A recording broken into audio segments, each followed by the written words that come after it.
بسم اللہ الرحمن الرحیم رب اشرح لی صدری ویسر لی امری واحلل عقدۃ من لسانی یفقہوا قولی الحمد للہ العظیم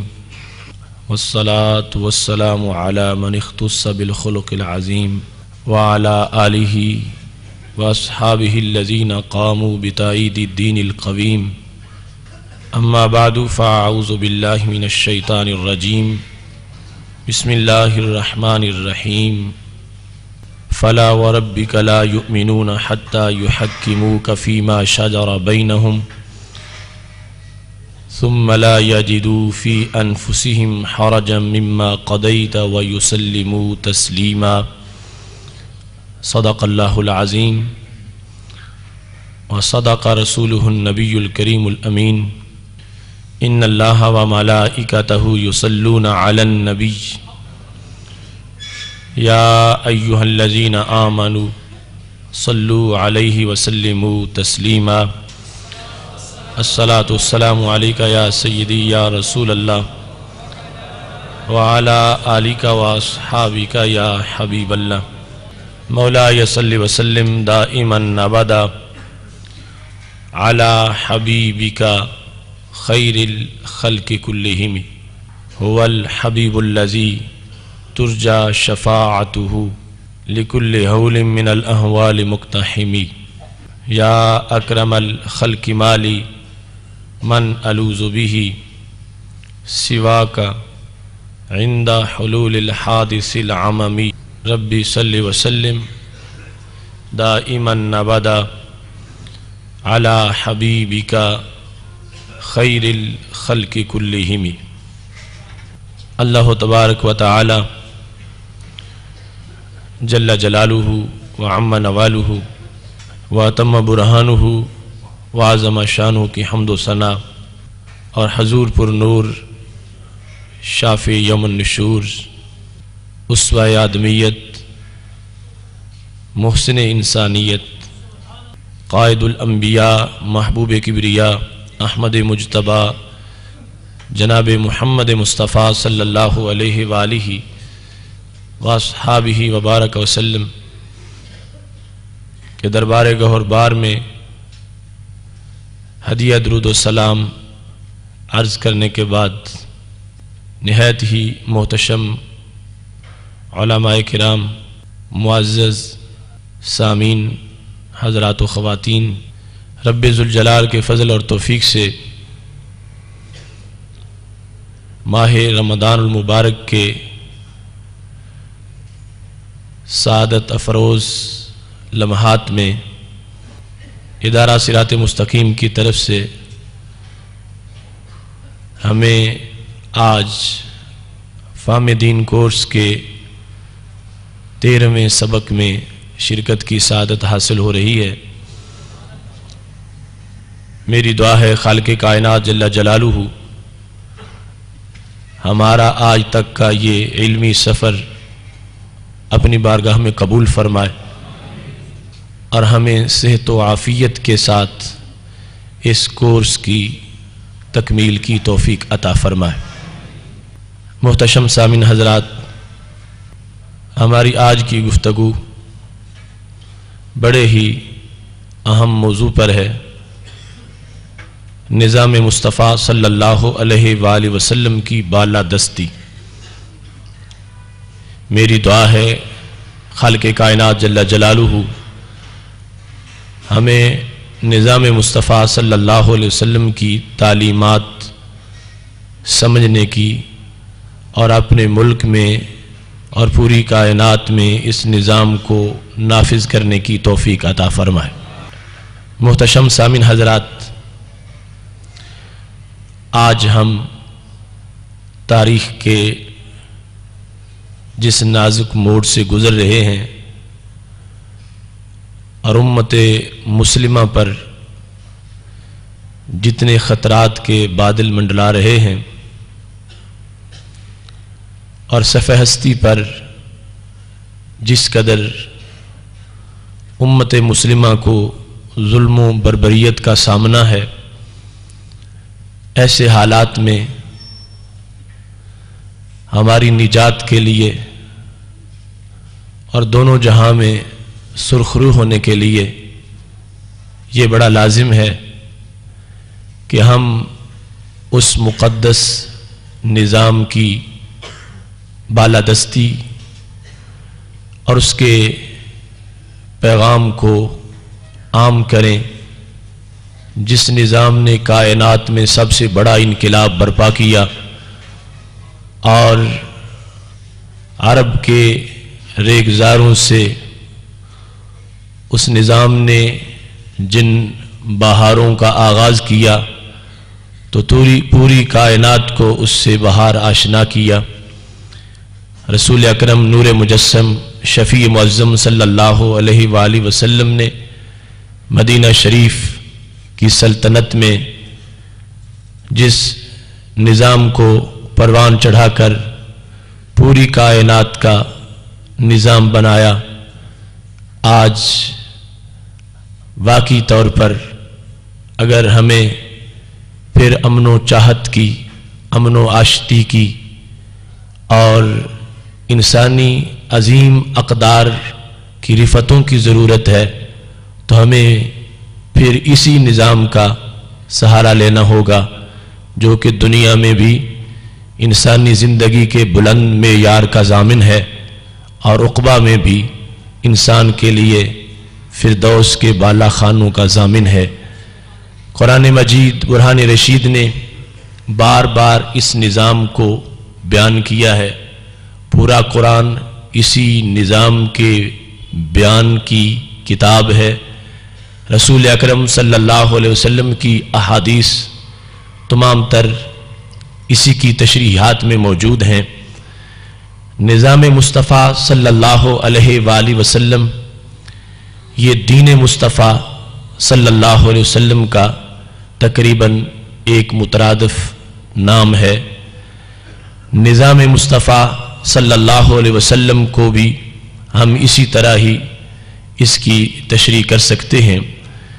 کہ قانون سماوی سائق لذوی العقول الی الخیر بالذات، کہ نظام مصطفیٰ صلی اللہ علیہ وسلم وہ آسمانی قانون ہے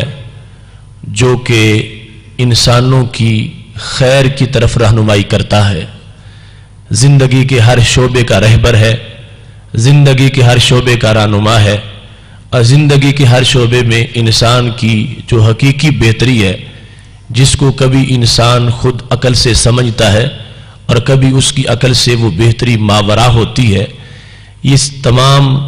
تر اصلاح کی طرف جو نظام انسان کو چلا کے لے جاتا ہے، اس نظام کو نظام مصطفیٰ صلی اللہ علیہ وسلم سے تعبیر کیا جاتا ہے۔ اگرچہ نظام مصطفیٰ صلی اللہ علیہ وسلم اپنی جامعیت کے لحاظ سے دین کے تمام شعبہ جات پر محیط ہے، عقائد بھی اس میں ہے، اعمال کی تعلیم بھی ہے، معاملات کا بیان بھی ہے، اصلاح نفس، اصلاح باطن اور اصلاح ظاہر تمام تر روشنی اس میں موجود ہے، لیکن بالخصوص نظام مصطفیٰ صلی اللہ علیہ وسلم کا لفظ جب بولا جاتا ہے تو سر فہرست اس کا وہ شعبہ ہمارے سامنے ہوتا ہے کہ جس کا تعلق منہج نبوت کے مطابق نظام سلطنت سے ہے، کہ کائنات میں حکومت کیسے کی جائے، لوگوں کے مسائل کا حل کیسے کیا جائے، دنیا میں امن و آشتی کو کس طرح رائج کیا جائے، اور کس لحاظ سے گورننگ ڈپارٹمنٹ کے اندر اصلاح کی جائے اور لوگوں کے مسائل کو آسانی کے ساتھ حل کر کے ایسا معاشرہ تشکیل دیا جائے کہ جو امن و آشتی کا گہوارہ بھی ہو اور اس کے اندر چلنے پھرنے والے روپ اللہ کو اتنے پیارے لگتے ہوں کہ ان پر فرشتوں کو بھی رشک آتا ہو، اس انداز میں ان کی سیرت جو ہے وہ نکھری ہوئی ہو اور کردار بے غبار ہو کہ جس کی وجہ سے زمین ان کے وجود کو بوجھ نہ سمجھے بلکہ ان کا قدم زمین کے لیے باعث سعادت ہو اور زمین ہر لمحہ ان کے چلتے پھرتے وقت بھی ان کے لیے دعائیں کرتی رہے۔ نظام مصطفیٰ صلی اللہ علیہ وسلم یہ نظام خدا تعالی ہی ہے، نظام مصطفیٰ صلی اللہ علیہ وسلم اور نظام الہی یہ مترادف اصطلاحیں ہیں، اور قرآن و سنت کی تشریحات کے لحاظ سے یہاں پر ہمیں کوئی فرق نظر نہیں آتا۔ اگرچہ یہ تو ہے کہ پہلی شریعتوں میں جو نظام تھے ان کو نظام الہی تو کہہ سکتے تھے، مگر نظام مصطفیٰ صلی اللہ علیہ وسلم نہیں کہہ سکتے تھے، چونکہ ابھی وہاں پر مسلسل آگے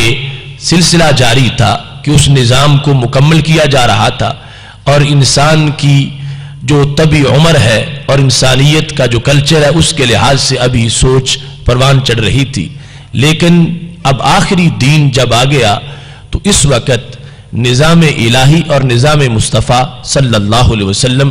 یہ دونوں اصطلاحیں ایک ہی نظام کے نام کی حیثیت میں ہیں۔ یہی نظام شریعت ہے، یہی نظام دین ہے، یہی نظام قرآن ہے، یہی نظام مصطفیٰ صلی اللہ علیہ وسلم اور نظام خدا ہے،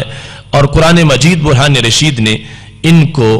یکجا بیان کیا ہے۔ رب ذوالجلال کا سورہ احزاب میں فرمان ہے، آیت نمبر 36، وَمَا كَانَ لِمُؤْمِنٍ وَلَا مُؤْمِنَةٍ إِذَا قَضَى اللَّهُ وَرَسُولُهُ أَمْرًا أَن يَكُونَ لَهُمُ الْخِيَرَةُ مِنْ أَمْرِهِمْ، کہ کسی مسلمان مرد کے لیے یا عورت کے لیے یہ اختیار نہیں کہ جب ان کے لیے اللہ تعالیٰ فیصلہ کر دے اور اللہ تعالیٰ کے رسول صلی اللہ علیہ وسلم فیصلہ کر دے تو پھر بھی اپنی ہٹ درمی پہ قائم رہے اور اللہ کے فیصلے کو اور اللہ تعالیٰ کے رسول علیہ السلام کے فیصلے کو نہ مانے۔ فرمایا یہ کسی مومن مرد یا کسی مومن عورت کی شان نہیں، مومن وہی ہے، اور کلمہ پڑھنے کا مطلب ہی یہی ہے کہ ہر فیصلہ اللہ تعالیٰ اور رسول اکرم صلی اللہ علیہ وسلم کی طرف منسوب کیا جائے،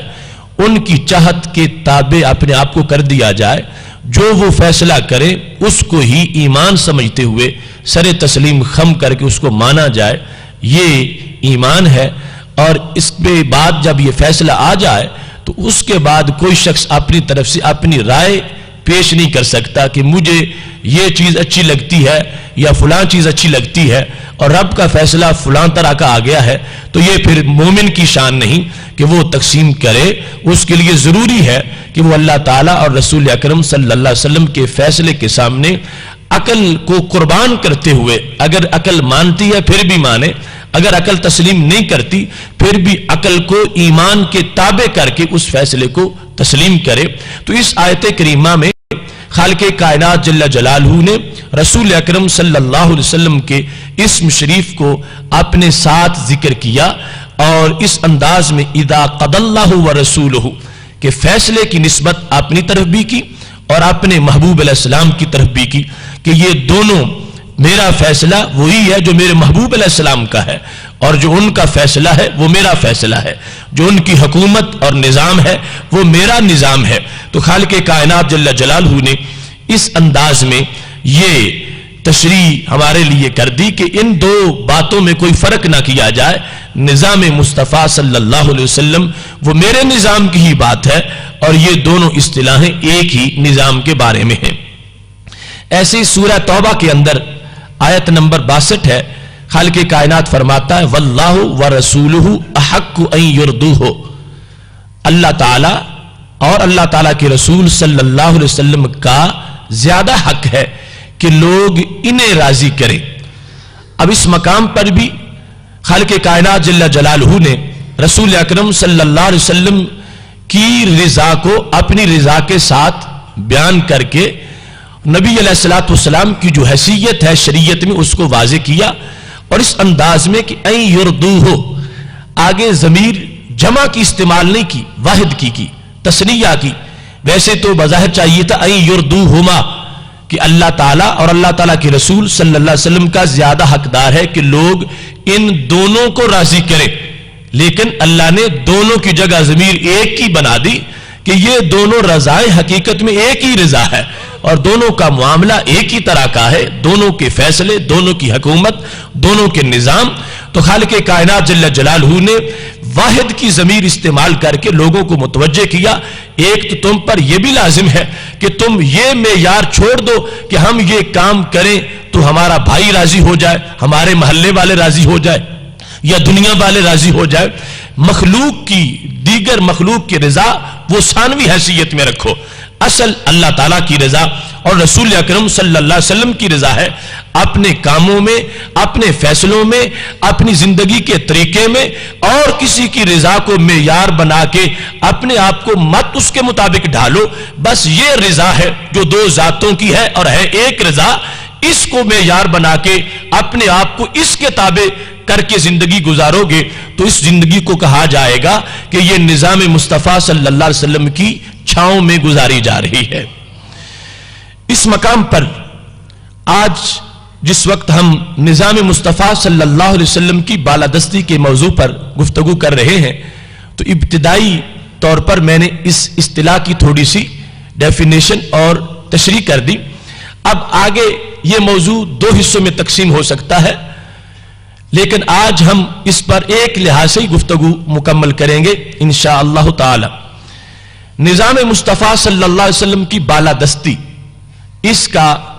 پہلا مطلب یہ ہے کہ انسان کی اپنی سوچ کے لحاظ سے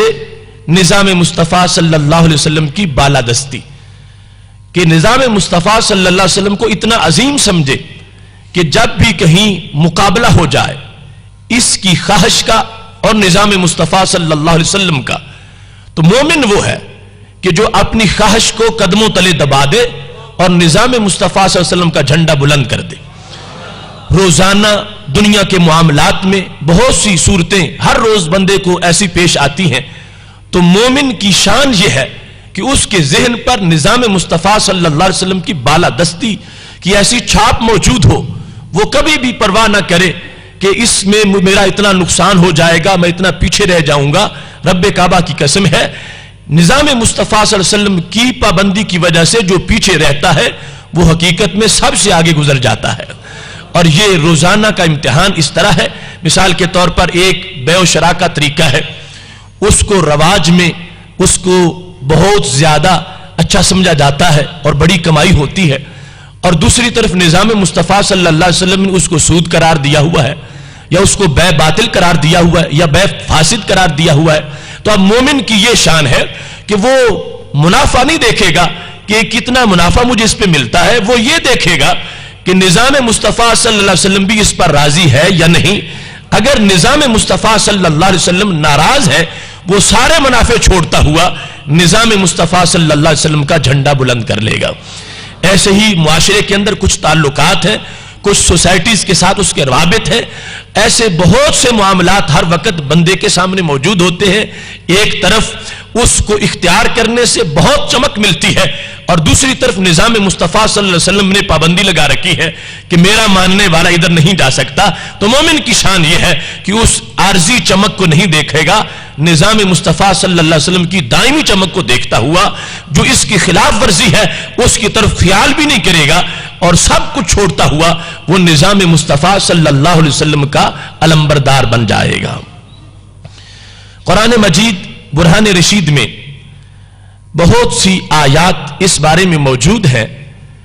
جو آج ہمارے لیے مشعل راہ کی حیثیت ہے, اور نظام مصطفیٰ صلی اللہ علیہ وسلم کو جس قدر ماننا اور عملاً اس کو اپنی زندگی میں اتارنا لازم ہے, اس کو وہ چیزیں بیان کر رہی ہیں. آج عمومی طور پر جتنے فتنے فساد ہمارے لیے آئے ہوئے ہیں ان میں سے ایک یہ سوچ بھی محض ایک مزعومہ روشن کی خیالی کی شکل میں ہمیں دی جا رہی ہے, یا ہر طرف سے جو غیر مسلم ہیں وہ ہمیں یہ باور کرانا چاہتے ہیں کہ ایمان وہ ایک دل کا معاملہ ہے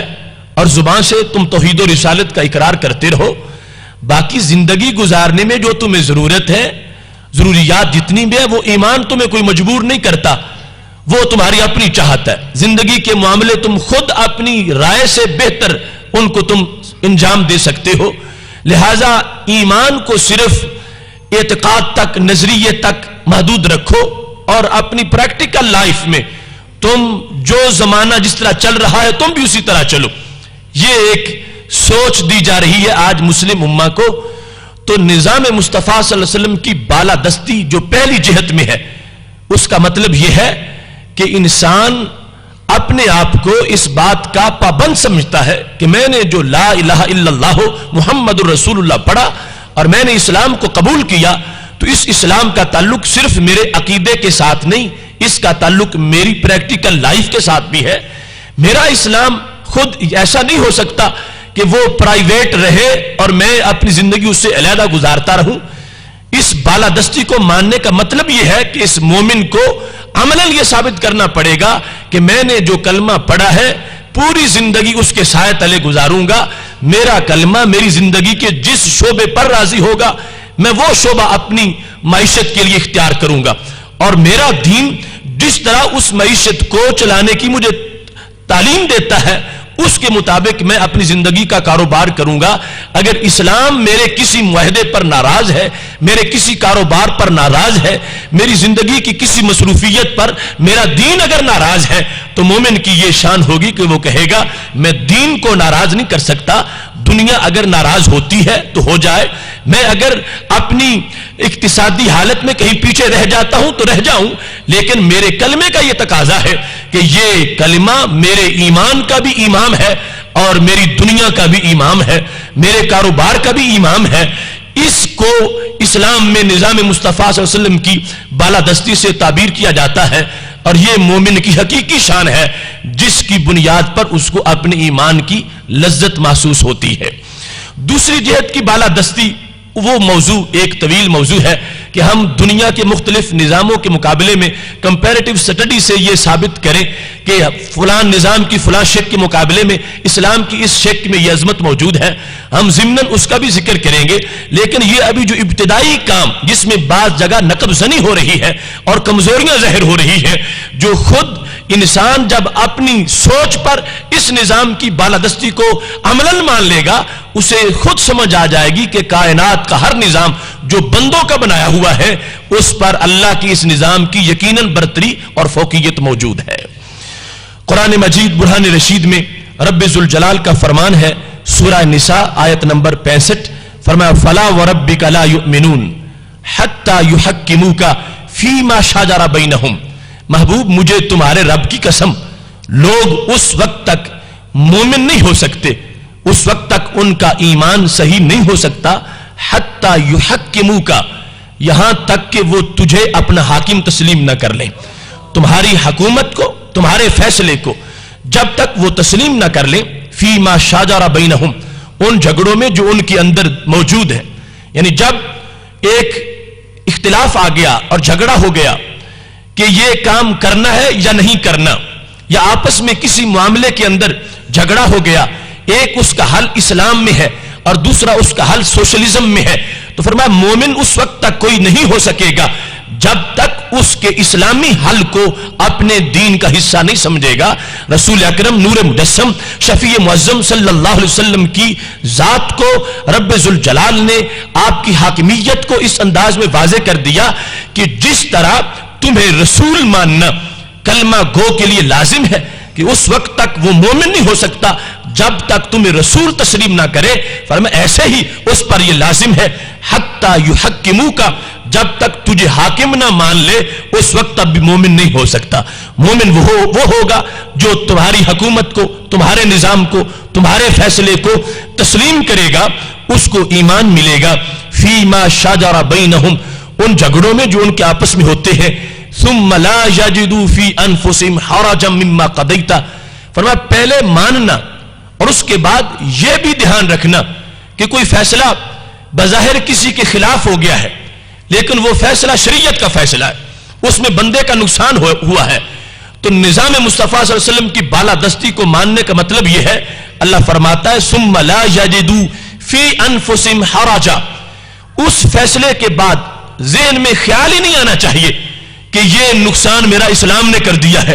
اور یہ نقصان میرا نظام مصطفیٰ صلی اللہ علیہ وسلم نے کر دیا ہے، اگر میں مومن نہ ہوتا تو میں اس کو تسلیم کر لیتا، میرا اتنا فائدہ ہو جاتا۔ فیصلے کے بعد جو تھوڑا سا بھی دل میں ملال رکھے یا اس کے بارے میں کوئی رکاوٹ موجود ہو، اسلام اس بندے کو بھی پسند نہیں کرتا۔ فرمایا وَيُسَلِّمُوا تَسْلِيمًا، اس اسی کو ہم مومن قرار دیں گے جو رسول اکرم صلی اللہ علیہ وسلم کے حکم کو، آپ کی حاکمیت کو اور آپ کے نظام کو جان سے مان لے اور دل سے تسلیم کر لے. اس کو بظاہر جتنا خسارہ بھی نظر آ رہا ہو، وہ ایک لمحہ بھی اس خسارے کو خسارہ نہ سمجھے، بلکہ اس کو اللہ کی رحمت کا نظارہ سمجھے، اور اس بنیاد پر اس نظام کو مانتا ہوا وہ اپنی زندگی کے شب و روز کو بسر کرتا رہے. رسول اکرم نور مجسم شفیع معظم صلی اللہ علیہ وسلم کے اس نظام کی بالادستی کے بہت سے واقعات قرآن مجید میں موجود ہیں. خالق کائنات جل جلالہ کا اسی سورہ نساء میں فرمان ہے، آیت نمبر 60، الم تر الی الذین یزعمون انہم آمنوا بما انزل الیک وما انزل من قبلک. کیا آپ نے دیکھا ان لوگوں کو کہ جو دعویٰ یہ کرتے ہیں کہ ہم ایمان لے آئے قرآن مجید پر اور ایمان لے آئے پہلی کتابوں پر. یہ دعویٰ ان کا ہے کہ ہم قرآن کو مانتے ہیں اور قرآن پر ہمارا ایمان ہے اور پہلی کتابوں کو بھی مانتے ہیں. اب قرآن پر جب ایمان ہے تو مطلب کیا ہوا؟ توحید پر بھی ایمان ہے، رسالت پر بھی ایمان ہے، فرشتوں پر بھی ایمان ہے اور پہلے رسولوں پر بھی ایمان ہے، بعد الموت پر بھی ایمان ہے. تو ایمان تو سارا جو ایمان کے شعبات ہیں وہ سارے سامنے آ گئے. اس کے بعد خالق کائنات فرماتا یریدون ان یتحاکموا الی الطاغوت. ایمان لانے کے بعد وہ چاہتے یہ ہیں کہ ہم نظام طاغوت کا مانیں گے، کلمہ اسلام کا پڑھیں گے اور نظام ہم طاغوت کا مانیں گے. یریدون ان یتحاکموا الی الطاغوت. وہ چاہتے ہیں کہ ہم فیصلے طاغوت سے کروائیں گے. ہمارے معاملات کی اور جھگڑوں کی صورت میں جو اصل اتھارٹی ہوگی وہ طاغوت کی ہوگی. ہم اللہ کو سجدہ بھی کریں گے، نبی علیہ السلام کی رسالت کو بھی مانیں گے، آخرت پر یقین بھی رکھیں گے، لیکن ان یتحاکموا الی الطاغوت، حکومت جو ہے وہ طاغوت کی ہونی چاہیے اور نظام طاغوت کا ہونا چاہیے. جس وقت ان لوگوں کی یہ صورتحال سامنے آئی، خالق کائنات فرماتا وقد امروا ان یکفروا بہ. حالانکہ ان کو ایمان کی جب دعوت دی گئی تھی تو اس دعوت کا یہ حصہ تھا کہ تم نے طاغوت کو جھٹلانا ہے، تم نے اسلام کے سوا جو نظام ہے ان کا تم نے انکار کرنا ہے.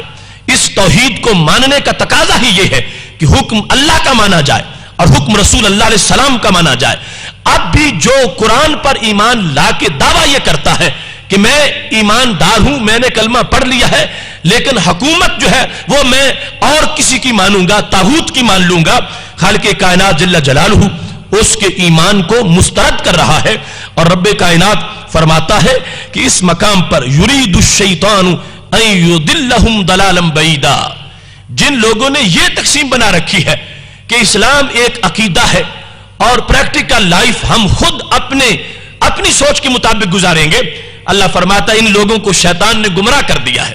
یہ شیطان کے پنجے کے اسیر ہو گئے ہیں اور شیطان نے ان کو گرفتار کر لیا ہے. میرا وہی بندہ مومن ہوگا. رب ذوالجلال کا قرآن اعلان کر رہا ہے کہ جو ایمان لا کر پھر ہمیشہ کے لیے اس بات پر پابند ہو جائے گا کہ میرے فیصلے سارے اللہ کی طرف سے ہیں اور رسول اکرم صلی اللہ علیہ وسلم کی طرف سے ہے، میں کسی اور فیصلے کو تسلیم نہیں کرتا. ان ذوات کا جو فیصلہ قرآن و سنت کی شکل میں اور اس کی تشریح جو فقہ ہے اس کی شکل میں موجود ہے، یہ جو فیصلہ آئے گا اس کے مقابلے میں سر تسلیم خم کر دوں گا اور اس کے مقابلے میں میں کسی نظام کی بات نہیں مانوں گا. ایک طرف نظام مصطفیٰ صلی اللہ علیہ وسلم کے نزدیک ایک تجارت کی حیثیت ہے کہ اس کو حرام قرار دے دیا، دوسری طرف آج کے دنیاوی جو اقتصادی نظام ہے انہوں نے اس کو سر فہرست ہائی لائٹ کر کے رکھا ہوا ہے. تو مومن کی یہ شان یہ ہے کہ وہ طاغوت کے پاس نہیں جائے گا، وہ خالق کائنات کی رحمت سے فیصلہ کروائے گا. اور اس بنیاد پر اس پر یہ لازم کر دیا گیا ہے کہ وہ طاغوت کو مسترد کر دے. اور اگر اس نے یہ تقسیم بنا لی کہ دین کا معاملہ جو ہے اس کا تعلق سجدوں کے ساتھ ہے یا روزے کے ساتھ ہے یا نماز کے ساتھ ہے، دین کا بازاروں کے ساتھ کیا تعلق ہے اور لین دین کے معاملات کے ساتھ کیا تعلق ہے اور ہماری بیع و شراء کے ساتھ کیا تعلق ہے اور ہمارے حلال و حرام کے ساتھ کیا تعلق ہے، یہ اگر کسی نے سوچ بنا لی تو خالق کائنات فرماتا ہے یرید الشیطان ان یضلہم ضلالم بعیدا، ایسے لوگ معمولی سی گمراہی میں نہیں بہت بڑی گمراہی میں پھنس چکے ہیں، اور شیطان نے ان کو گمراہ کر دیا ہے۔ نظام مصطفیٰ صلی اللہ علیہ وسلم کو ماننے کا مطلب یہ ہے کہ کلمے کے لحاظ سے بھی اس کو مانا جائے گا، اور نظام زندگی کے ہر شعبے میں بھی اس کی برتری کو عملاً تسلیم کیا جائے گا۔ یہ آیت کریمہ اس وقت نازل ہوئی تھی کہ جس وقت ایک منافق کا اور ایک یہودی کا جھگڑا ہو گیا تھا۔ ابن کثیر جلد نمبر 1 صفحہ نمبر 531 پر یہ حدیث شریف موجود ہے، اور اس کے علاوہ درجنوں کتب حدیث میں بھی ہے۔ جب جھگڑا ہو گیا تو اب جھگڑا ایک دنیاوی معاملے کا تھا،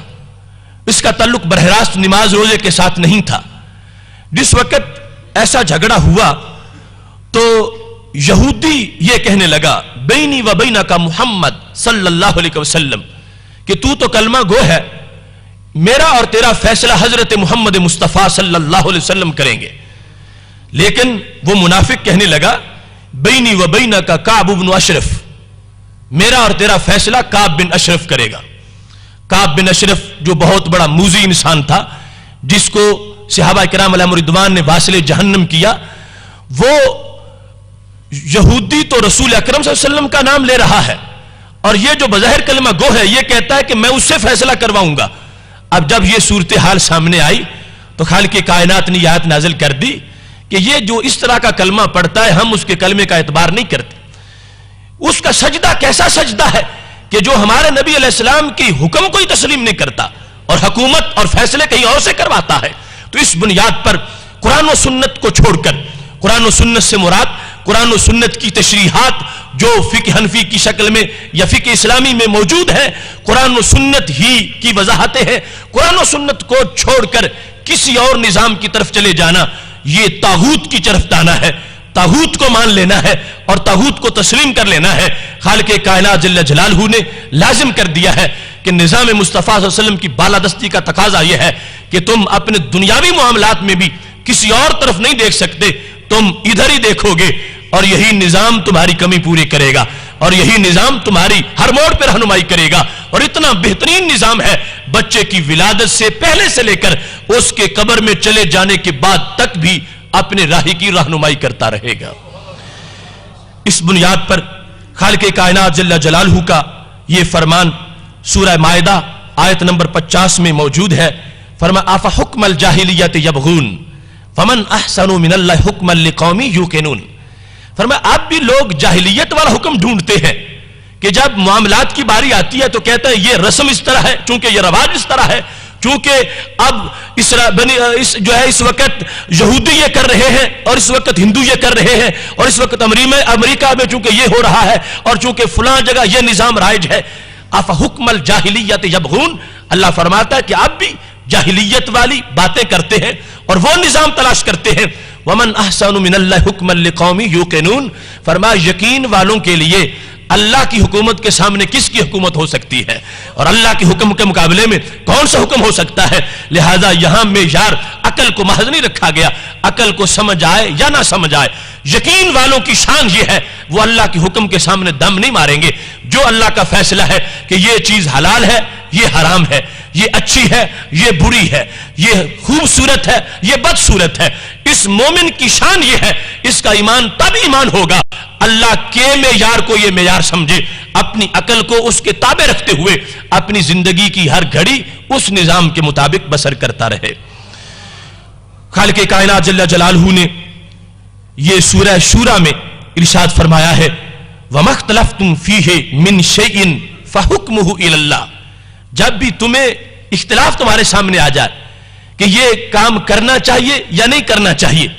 تم اپنے طور پر سوچ رہے ہو، ذہن میں کچھ دلائل آتے ہیں کرنے کے اور کچھ آتے ہیں نہ کرنے کے، اپنی سوچ کے مطابق فرمایا ابھی تمہارا فیصلہ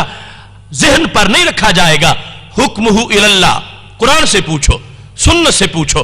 اگر قرآن و سنت راضی ہے تو پھر فیصلہ کر لو، پھر اس کے مطابق جو بھی مسئلہ سامنے آ گیا اس کو پیش نظر رکھو اور اس کو مقدم رکھو۔ کہیں بھی قرآن و سنت کو ناراض کر کے فیشن کو راضی کرتے ہوئے یا زمانے کو راضی کرتے ہوئے اپنی زندگی کے کسی کاروبار کا، کسی دھندے کا اور کسی مصروفیت کا فیصلہ نہ کرو، اس واسطے کہ ہماری دنیا کو شریعت نے دین بنا دیا ہے، جن کی دنیا محض دنیا ہے، وہ دھکے کھاتے پھرے، خود سوچتے پھرے ہماری دنیا پر تو دین کا جھنڈا لہرا رہا ہے، لہٰذا جب دین نے ہمیں سب کچھ دے دیا ہے، ہمیں خود اپنی چاہتیں اکٹھی کرنے کی کوئی ضرورت نہیں ہے۔ جو اللہ اور رسول علیہ السلام کی چاہت ہے اس کے مطابق زندگی گزارنے کا نام مومن کی زندگی ہے۔ اور پھر سورہ نساء کے اندر آیت نمبر 59 ہے، خالق کائنات فرماتا ہے فَإِن تَنَازَعْتُمْ فِي شَيْءٍ فَرُدُّوهُ إِلَى اللَّهِ وَالرَّسُولِ، اگر تمہارا کسی معاملے میں جھگڑا ہو جائے تو کیا کرو؟ فرمایا اللہ اور رسول علیہ السلام کی طرف چلے جاؤ، وہ جھگڑا ادھر ان کے دربار میں پیش کر دو، اور وہ دربار قرآن و سنت کا دربار ہے، جو براہ راست بندہ اللہ تعالیٰ سے بات ہی نہیں کر سکتا۔ مطلب یہ ہے کہ قرآن و سنت کے فیصلے کے تابع ہو جاؤ، اور جو قرآن و سنت نے حل پیش کیا ہے اس کے مقابلے میں پھر یہ تعویلیں نہ بناؤ کہ یہ پرانے دین کی باتیں ہیں یا ایکسپائر ہو چکا ہے، یا اس کے اب وہ اتنی صدیوں پہلے یہ بات ہو رہی تھی، اب بڑی نئی روشنی آ گئی ہے اور یہ ہو گیا ہے وہ ہو گیا ہے۔ مومن کی یہ شان نہیں، اس کے ایمان کا تقاضا یہ ہے کہ جو اس کی دنیا کا فیصلہ قرآن و سنت نے کیا ہے وہی حتمی فیصلہ ہے، اور اسی کے اندر اس کی زندگی کی کامیابی کا راز موجود ہے۔ قرآن مجید برہان رشید میں اللہ تبارک و تعالیٰ نے ہمارے لیے معیار بیان کیا، اس لحاظ سے بھی جس طرح نا کہ ویسے اللہ تعالیٰ کی توحید اور نبی علیہ السلام کی رسالت کے لحاظ سے بھی بار بار بیان کیا گیا کہ اس کو مومن کہتے ہیں اور اس کو منافق کہتے ہیں، یہ دنیاوی معاملات کے اندر بھی پریکٹیکل لائف کی جو مختلف صورتیں ہیں ان کے لحاظ سے بھی قرآن و سنت نے ہمارے لیے ایک معیار بیان کیا ہے۔ اور آج بڑے افسوس سے کہنا پڑتا ہے کہ یہ معاملات سارے ہمارے آنکھوں سے اوجھل ہو گئے ہیں۔ اسلام متین، جو اسلام مقدس دین ہے، اس کا جو عملی زندگی کے ساتھ اس کا حصہ منسلک ہے، معذاللہ وہ سرد خانے میں پڑا ہوا ہے۔ آج ہماری دکانوں پر جو بیع و شراء کے معاہدے چل رہے ہیں اور جو تجارت کے قانون ہیں ان میں بہت کم ہے جو شریعت کی طرف دیکھتا ہو، صرف یہ دیکھا جاتا ہے کہ کمائی کس طریقے میں زیادہ ہوتی ہے، اس کی طرف لوگ متوجہ ہو جاتے ہیں۔ اور یہاں تک کہ آج ہمارے عدالتوں میں جو فیصلے ہو رہے ہیں اور تھانے کچہری میں جو قانون چل رہا ہے، کوئی قرآن و سنت سے پوچھنے کی وہ زحمت ہی گوار نہیں کرتا، انگریز کے قانون پر ناچا جا رہا ہے۔ تو یہ کتنی بڑی زیادتی ہے ہمارے دین کے ساتھ۔ یہ دین صرف مسجد و منبر و محراب کا دین نہیں، اس کا تعلق جوانوں کی جوانیوں کے ساتھ بھی ہے اور نیل کے پانیوں کے ساتھ بھی ہے، یہ میدانوں کا بھی دین ہے، اور یہ ایمانداروں کی زندگی کے جو باطنی اسرار ہیں ان کے ساتھ بھی اس کا تعلق ہے۔ تمام جہتوں کے ساتھ جب انسان اپنے دین کے ساتھ منسلک ہوگا تو اس کے دین کو شرعی طور پر دین کہا جا سکے گا۔ خالق کائنات جل جلالہ نے قرآن مجید برہان رشید میں نظام مصطفیٰ صلی اللہ علیہ وسلم کی بالادستی کا معیار بیان کیا۔ دو آیات صرف پیش کرتا ہوں۔ سورہ نساء کی آیت نمبر 61 ہے، اس میں منافق کا طرز عمل بیان کیا گیا۔ مشرکین تو ویسے ہی آئے نہیں اس دین کے نیچے، لیکن کلمہ گو ہو کے پھر جو یہ کہے کہ یہ میری پرسنل لائف ہے اور یہ اسلام ہے، میں کلمہ پڑھوں گا، باقی میں خود آخر عاقل بالغ ہوں، میں سوچ سکتا ہوں۔ اور دوسری طرف ایماندار ہے، وہ کہتا ہے عقل قربا کن بپیش مصطفیٰ صلی اللہ علیہ وسلم، سب کچھ ان کے قدموں پہ نثار ہے، وہ جو فرمائیں گے وہی ہمیں منظور ہے۔ اب قرآن مجید کی سورہ نساء کی آیت یہ ہے وَإِذَا قِيلَ لَهُمْ تَعَالَوْا إِلَى مَا أَنزَلَ اللَّهُ وَإِلَى الرَّسُولِ، جب کہا جائے ان کو آؤ اس کی طرف جو نازل کیا ہے اللہ نے، اور آؤ اس کی طرف، آؤ رسول اکرم صلی اللہ علیہ وسلم کی طرف، آؤ اللہ کے اتارے ہوئے قرآن کی طرف، اور آؤ رسول اکرم صلی اللہ علیہ وسلم کی طرف۔ آنے کا مطلب کیا ہے کہ یہ تمہارا جو مسئلہ اب نیا آیا ہے اس کا حل ان سے کروائیں، قرآن سے کروائیں یا رسول اکرم صلی اللہ علیہ وسلم سے کروائیں۔ جب یہ کہا جاتا ہے منافقین کو تو وہ کیا کہتے ہیں؟ اللہ فرماتا رَأَيْتَ الْمُنَافِقِينَ يَسُدُّونَ عَنْكَ سُدُودًا، آپ دیکھیں گے منافقین کو کہ وہ چہرہ پھیر جاتے ہیں۔ ماننا انہوں نے رکھا ہوا تھا زبان کے اوپر، کلمہ سرکار کا پڑھنے کا مطلب ہی یہ ہے کہ آپ کی حکومت کو تسلیم کیا جائے، لیکن جو منافق ہے اس کی یہ صورتحال بیان کی جا رہی ہے کہ پہلے نعرے لگا رہا تھا کہ مانتا ہوں، کلمہ پڑھتا ہوں، کلمہ گو ہوں، توحید مانتا ہوں، رسالت مانتا ہوں، باس بعد الموت مانتا ہوں، سب کچھ مانتا ہوں، لیکن جب کہا کہ مانتے ہو تو پھر زندگی بھی انہی کے مطابق گزارنا پڑے گی، یہ تمہارا جو مسئلہ ہے اس کا حل جو نبی علیہ السلام بیان کریں گے وہ تمہیں ماننا پڑے گا، اور جس طرح یہ تمہیں بازار میں دیکھنا چاہتے ہیں تمہیں اس انداز میں دکان پہ بیٹھنا پڑے گا۔ تو اللہ فرماتا رَأَيْتَ الْمُنَافِقِينَ يَسُدُّونَ عَنْكَ سُدُودًا، وہ جو توحید میں تو انکار نہیں کرتے،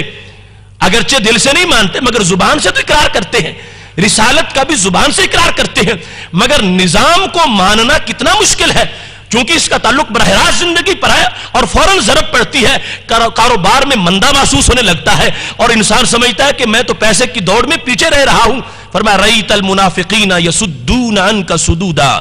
آپ دیکھیں گے کہ وہ تو منافقین بگھوڑے ہو کے بھاگ رہے ہیں، دوسری طرف منہ کر کے چل پڑے ہیں اور اس بات پر آ ہی نہیں رہے کہ جو ان کا حکم ہوگا وہ ہم تسلیم کریں گے۔ یہ ہے نظام مصطفیٰ صلی اللہ علیہ وسلم کی بالا تری کے لحاظ سے منافق کا کردار۔ اور مومن کی شان کیا ہے؟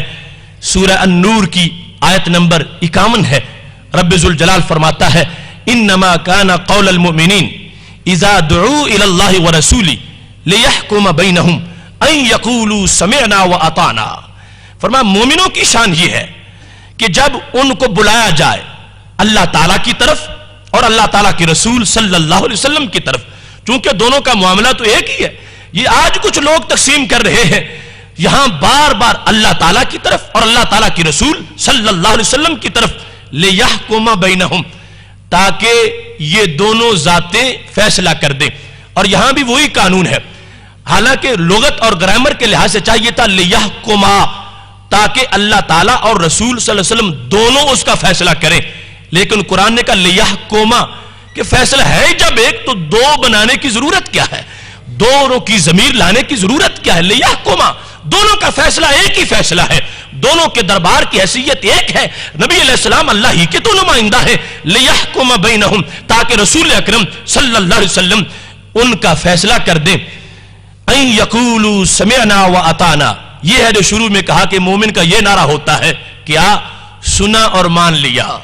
سمعنا واطعنا، سنا اور مان لیا، فوراً سنا فوراً مانا۔ اس میں یہ نہیں کہ مشورہ کریں گے دوستوں سے کہ کیا کاروبار پہ زد پڑتی ہے اس طرح یا نہیں، فیصلہ کریں گے کیا زندگی میں ہمارا جو کیلے بر ہے کہ اس میں کوئی فرق آتا ہے یا نہیں، نہیں، فوراً مومن کی شان یہ ہے کہ جب سامنے اللہ کا فرمان آ جائے، نبی علیہ السلام کا فیصلہ آ جائے تو یہ کیا کہے گا؟ سمعنا واطعنا، ہم نے سنا اور ہم نے فوراً مان لیا۔ اللہ فرماتا ہے یہ ہے نظام مصطفیٰ صلی اللہ علیہ وسلم کی بالا تری اور بالا دستی ماننے والے کہ یحکم بینہم، فیصلہ نبی علیہ السلام نے جب کیا، حالانکہ فیصلہ یقیناً جب دو کے درمیان ہوگا تو کسی کے خلاف ہی ہوگا، اور یقیناً جب کسی ایسی نوعیت میں فیصلہ ہوگا کہ ایسے کاروبار کرنا ہے یا نہیں کرنا تو ضرور اس میں کوئی ایسی صورتحال بھی سامنے آئے گی کہ جس میں بظاہر بندے کو نقصان کا خدشہ ہو، لیکن مومن کی شان یہ ہے کہ وہ نقصان کو نہیں دیکھتا، وہ رحمان کو دیکھتا ہے،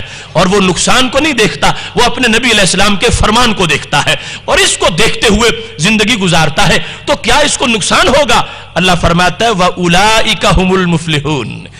یہی ہیں کامیاب لوگ، یہی ہیں کامیاب لوگ جو اپنی معاملاتی زندگی کے اندر بھی اپنے فیصلے رائج نہیں کرتے، نبی علیہ السلام کی حکومت کو مانتے ہیں اور فیصلے کو تسلیم کرتے ہیں۔ تو یہ دو آیات ہمارے لیے معیار ہیں، اور اس محاسبہ کے ماحول میں ہمیں آج یہ بھی اپنا محاسبہ کرنا ہے کہ کیا عملاً ہم اسلام کے تقاضے پورے کر رہے ہیں اور نظام مصطفیٰ صلی اللہ علیہ وسلم کی بالا دستی جو ہے اس پر ہمارا عمل موجود ہے؟ کہیں ایسا تو نہیں ہوتا کہ ہم محض ایک روٹی کے لقمے کے لیے اور پیٹ کی جو آگ ہے اس کو بجھانے کے لیے کہیں باطل کا دھندا کر رہے ہوں اور باطل نظام کے پیچھے پڑے ہوئے ہوں، اور باطل نظام کو ہم نے اپنی دکانوں میں رائج کر رکھا ہو اور اپنے گھروں میں رائج کر رکھا ہو؟ نہیں نہیں، مومن کی یہ شان یہ ہے، وہ تنقید نہیں کرے گا، وہ اس میں تعویل نہیں کرے گا، اس کو صرف یہ پتہ چل جانا چاہیے، اور پتہ لگانا خود اس پہ فرض ہے کہ وہ جانے کہ میں نے زندگی کیسے گزارنی ہے۔ جب یہ دین اس کے سامنے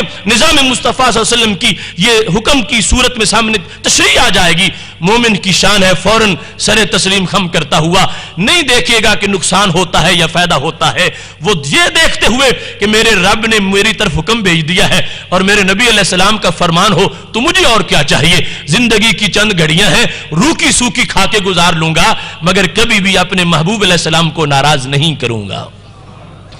محتشم سامعین حضرات، قرآن مجید برہان رشید کے اندر خالق کائنات جل جلالہ نے 3 مقامات پر، اور تینوں آیات سورہ مائدہ کی ہیں، ایک ہے آیت نمبر 44، ایک ہے 45 اور ایک ہے 47۔